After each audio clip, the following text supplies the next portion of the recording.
नमस्कार सभी छात्रों का, बच्चों का। एक बार आपका फिर से स्वागत है हमारे चैनल बघेल सर केमिस्ट्री में। और इस वीडियो में आपको कक्षा 12 की रसायन विज्ञान का सेकंड जो पार्ट है, पार्ट नंबर 14 में डाइसैकेराइड्स पढ़ाया जाएगा। और डाइसैकेराइड्स के अंदर हमने पिछला जो वीडियो बनाया था, उस वीडियो में हमने एक टॉपिक पढ़ा दिया था, सुक्रोज। और अगला टॉपिक जो है हमारा वो है माल्टोस। माल्टोस भी एक प्रकार का डाइसैकेराइड्स है। और माल्टोस का जो सूत्र होता है वो हमारा बिल्कुल सुक्रोज के समान है। सूत्र C12 H22 और O11 है। ठीक है।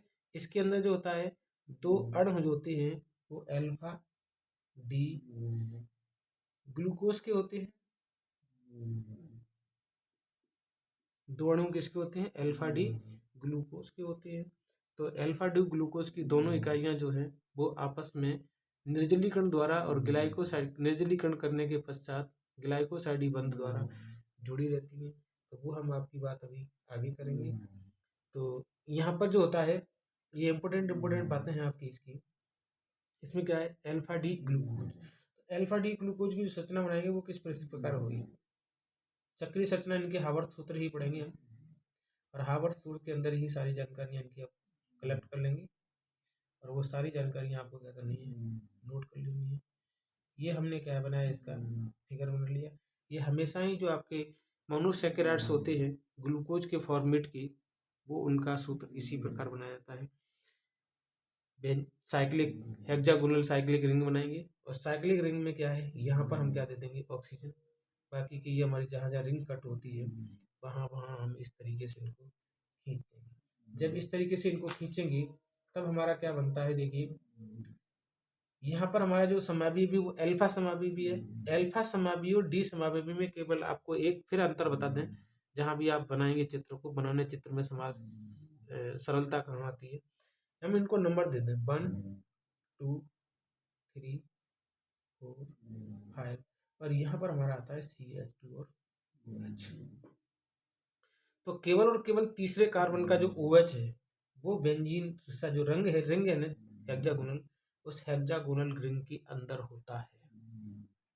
बाकी के जो OH होते हैं वो सब उसकी अपोजिट होती है, सब नीचे होती है। तो इसका अपोजिट इस वाले कार्बन पे देखेंगे चौथे पे, तो इसका अपोजिट यहाँ हो गया, इसका अपोजिट यहाँ हो गया, और इसका अपोजिट भी ये OH यहाँ हो गया। बाकी की सब जगह क्या लगा देंगे आप? H H H H। ये आपका बन गया अल्फा डी प्लस ग्लूकोज। और ग्लूकोज की कौन सी रचना बनी? पायरेनोज।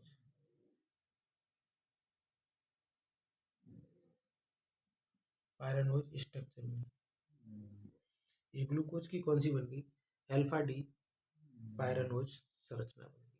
लेकिन वो क्या कह रहा है, यहाँ पर दो समावयवी है डाइसैकेराइड से, इसका मतलब दो समावयवी जुड़े होंगे। तो इसी प्रकार की दूसरी संरचना फिर हम बनाएंगे। मजे की बात, अभी आपको यही समझ में आ जाएगा सारा कुछ।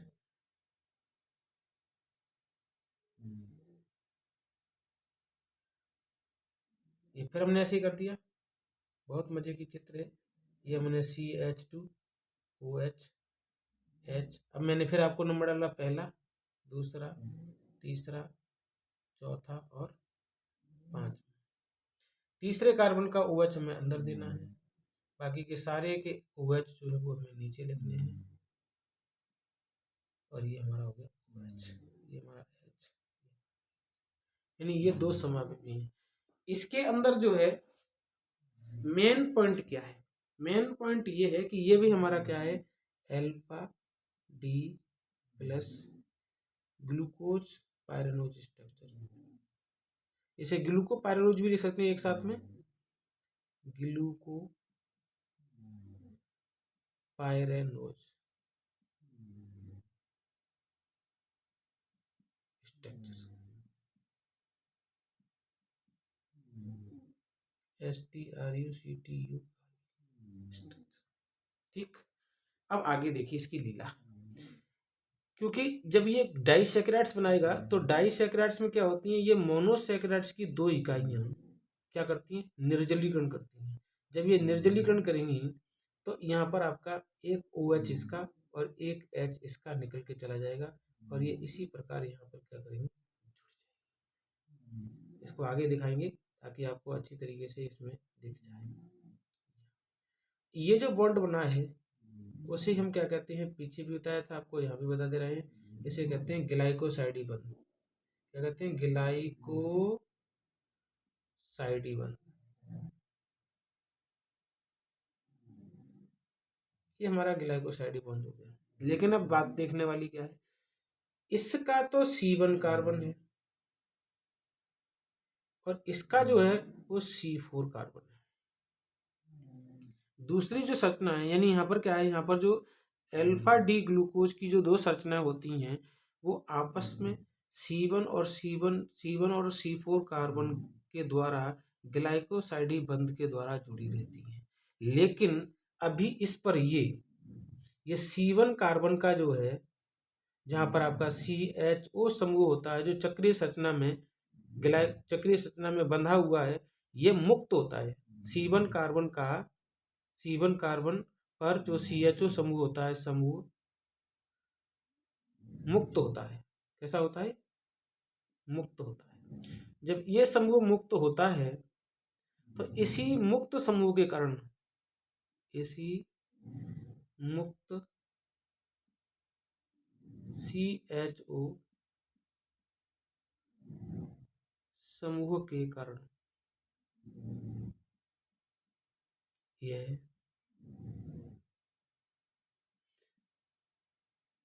CuO टॉर्नेल अभिकर्मक फेयलिंग अभिकर्मक और Ag2O टॉर्नेल अभिकर्मक का अपचयन करता है।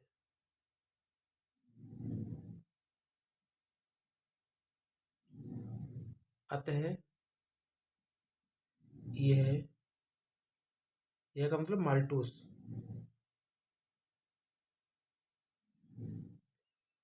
अपचायी शर्करा है।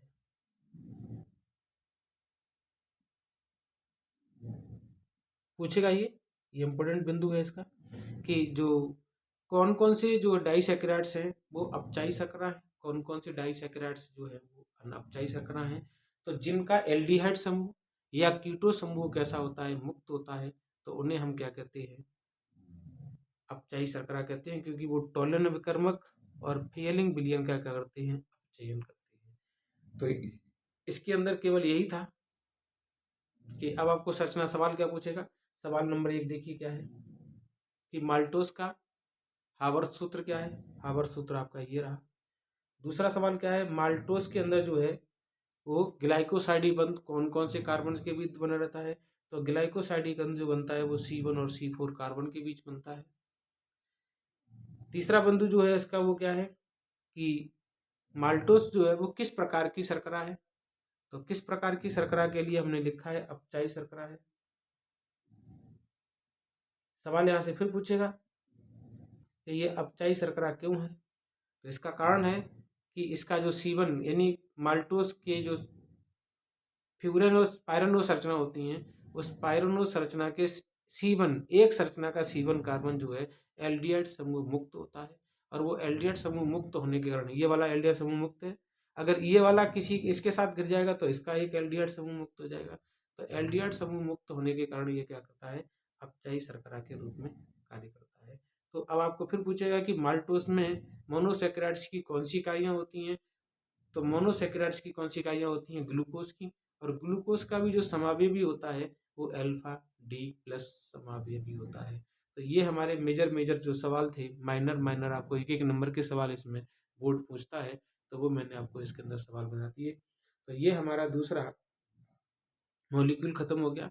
और तीसरा जो मॉलिक्यूल है वो भी मैं आपको यहीं बता देता हूँ, क्योंकि हमें उसकी संरचना में ज़्यादा चेंज नहीं करना है। बाकी की संरचनाएं जो है वो इसी प्रकार की मिलेंगी। तो वो संरचनाएं क्या हैं वो भी हम आपको देख लेते हैं। अगला जो हमारा मॉलिक्यूल है, क्योंकि हमें ज़्यादा नहीं चेंज करना है, इसलिए हम आपको इसी संरचना के अंदर उसको समझा देंगे। तो तीसरा पॉइंट हमारा क्या होगा इसमें, वो होगा माल्टोस। तीसरा पॉइंट हमारा क्या होगा, सॉरी लैक्टोस। माल्टोस तो समझा दिया, लैक्टोस। और लैक्टोस का सूत्र भी क्या होता है, लैक्टोज का सूत्र जो है अणुसूत्र वो यही होता है। लेकिन अब लैक्टोज के अंदर एक घटना आ जाती है। घटना क्या आती है कि यहाँ पर जो आपका डी समावेवी अल्फा समावेवी था वो अल्फा समावेवी न होकर के यहाँ पर कौन सा समावेवी होता है, बीटा समावेवी हो जाता है। कौन सा समावेवी होता है, बीटा समावेवी हो जाता है। तो बीटा समावेवी में अब दो रूप आते हैं, या ग्लूकोज के नहीं आते हैं, यहाँ पर क्या आते हैं, एक तो आपका ग्लूकोज का मिलेगा, प्लस इसमें क्या होता है, एक बीटा डी गैलेक्टोस होता है, बीटा डी गैलेक्टोस। इसके अंदर क्या होता है, बीटा डी गैलेक्टोस समावेवी होता है। लेकिन अब सूत्र के अंदर क्या हो जाएगा, सूत्र के अंदर थोड़ा सा चेंज होगा। ठीक, यहाँ पर क्या आएगा आपका, यहाँ पर जो आपका समावेवी होता है वो चेंज हो जाएगा। अल्फा में क्या होता है, अल्फा में C1 कार्बन आपका बदल जाता है, तो C1 कार्बन क्या आएगा, यहाँ पर आपका चेंजिंग हो जाएगा। बीटा में ये ऊपर पहुंच जाता है और ये आपका नीचे चला जाता है। बाकी का ये वही रहेगा, ये वही रहेगा, ये वही रहेगा, ये आपका वही रहेगा। इसमें केवल आपका कहाँ है, C1 कार्बन पर जो अल्फा ग्लूकोज का समावेवी होता है ये हमारा क्या हो गया, ग्लूकोज का हो गया। मैं इसको हटा देता हूँ, आपको दोबारा बता देता हूँ। हालांकि जो चीज़ें आपकी इसके साथ रहेंगी वो इसके साथ बनी रहेंगी। ये इस तरीके का क्या क्या बना इसका, ये आपकी बन गई संरचना। तो ये संरचना बनी बनाई है आपके पास।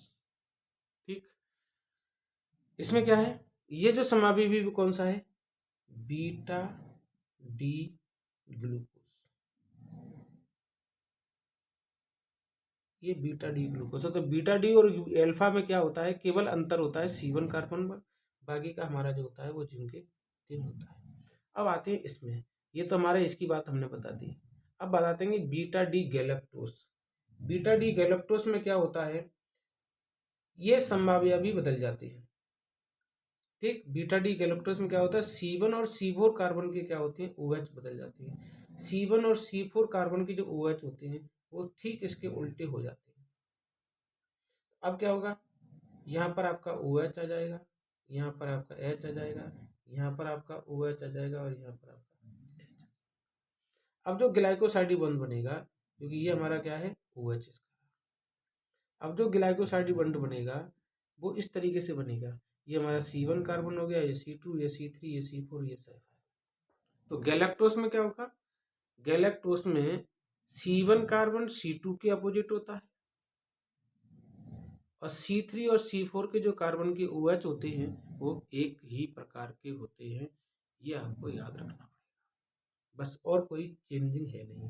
अब क्या होगा, यहाँ पर जो ग्लाइकोसाइड बॉन्ड बनेगा वो ग्लाइकोसाइड क्या है, ये वाला H, ये वाला OH, ये वाला H, ये वाला OH क्या करेगा, वाटर मॉलिक्यूल बन के निकल जाएंगे। तो हमने क्या किया, यहाँ से दोनों OH हटा दिए, हमने इस तरीके से इसको क्या किया, कुछ लंबा कर लिया। यहाँ क्या बन गया, O, और O आकर के यहाँ पर फिर ये, ठीक है।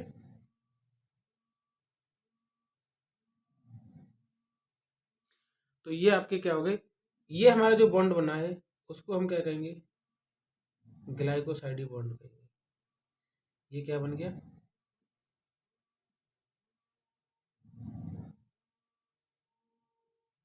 ग्लाइकोसाइड बॉन्ड बना, ये हमारा ग्लाइकोसाइड बॉन्ड बन गया। तो ये जो समावेवी होगा वो कौन सा, बीटा डी, ऐसे कहते हैं गैलेक्टोस। अब बात आती है आगे, बीटा डी गैलेक्टोस का C1 कार्बन और बीटा डी ग्लूकोज का C4 कार्बन आपस में ग्लाइकोसाइड बंध द्वारा जुड़े रहते हैं। लेकिन इसमें क्या होता है कि जो C1 कार्बन होता है वो C1 कार्बन का एल्डिहाइड समूह मुक्त रहता है, यानी ये ग्लाइकोसाइड बॉन्ड बनाने में भाग नहीं लेता है। जब ये ग्लाइकोसाइड बॉन्ड बनाने में भाग नहीं लेता है, मुक्त रहता है, तो यह अपचायी शर्करा होती है, यानी अपचयन करता है, अपचायी। तो यह लिख दे रहे हैं CuO फेलिंग विलयन Ag2O का अपचयन करता है।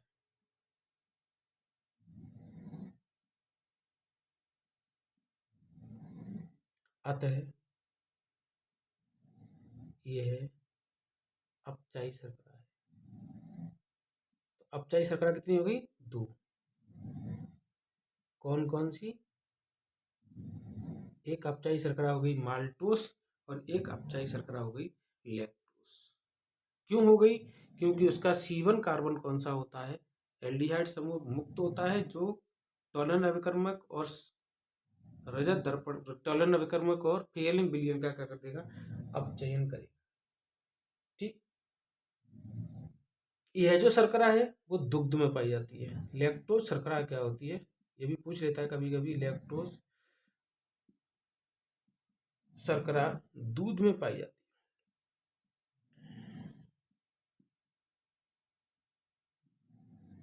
लैक्टोज शर्करा कहाँ पाई जाती है? दूध में। ठीक, और इसी शर्करा के कारण क्या होता है? दूध हमारा मीठा होता है, जिसे हम क्या कहते हैं? लैक्टम कहते हैं। क्या कहते हैं इसको? लैक्टम कहते हैं। तो अब आपको ये प्रश्न पूछेगा, कौन से प्रश्न ये आ गया कि ग्लूकोज सॉरी दूध में किस प्रकार की शर्करा पाई जाती है? लैक्टोज शर्करा पाई जाती है। दूध किस शर्करा के कारण मीठा होता है? लैक्टोज शर्करा के कारण मीठा होता है। दूध में पाई जाने वाली शर्करा को क्या कहते हैं? लैक्टम कहते हैं। दूध में जो शर्करा होती है उसमें कौन से 2 मोनोसैकेराइड्स होते हैं? तो एक तो बीटा डी ग्लूकोज होता है और एक बीटा डी गैलेक्टोज होता है। एक बीटा डी ग्लूकोज होता है और एक बीटा डी गैलेक्टोज होता है। अब आपको फिर ये पूछेगा कि जो गैलेक्टोज होता है, सॉरी जो दो लैक्टोज होता है, लैक्टोज लैक्टोज का C1, लैक्टोज में कौन कौन से कार्ब जो मोनोसैकेराइड्स हैं वो किस ग्लाइकोस कौन से कार्बन के ग्लाइकोसाइड बंध के द्वारा जुड़े रहते हैं? तो यहाँ लिखेंगे गैलेक्टोज का C1 कार्बन और ग्लूकोज का C4 कार्बन आपस में क्या है? ग्लाइकोसाइड बंध बना करके जुड़े रहते हैं। यह किस प्रकार की शर्करा है? तो यह जो है वो अपचायी शर्करा है। कैसी है? अपचायी शर्करा है। पूछेगा फिर ये क्यों अपचायी शर्करा है? तो इसका मतलब है कि ग्लूकोज जो बीटा डी ग्लूकोज है उसके C1 कार्बन का एल्डिहाइड समूह ग्लाइकोसाइड बंध बनाने में भाग नहीं लेता है। अतः यह मुक्त होने के कारण फेलिंग विलयन टॉलन बैरकर का क्या करता है? अपचयन करता है। इसलिए हम इसे क्या कहते हैं? अपचायी शर्करा कहते हैं। तो ये मैंने आपको डाई शर्करा थी। डाई सैकेराइड से मैंने आपके 3 डाई सैकेराइड्स पढ़ाए हैं। एक आपका है सुक्रोज चीनी जो अनपचायी शर्करा है। दूसरा आपका है माल्टोस जिसमें केवल अल्फा डी ग्लूकोज समाविष्ट होती हैं। तीसरी जो शर्करा है वो आपकी लैक्टोज जो दूध में पाई जाती है। ये भी आपकी कैसी है? अपचायी शर्करा है। और माल्टोस भी आपकी अपचायी शर्करा थी। इसके अंदर जो भी छोटे छोटे सवाल बोर्ड में पूछे जाते हैं वो मैंने आपको बता दिए और हार्वर्थ सूत्र भी इसके पूछे जाते हैं। तो ये हमारे रहे इस वीडियो के अंदर की बात।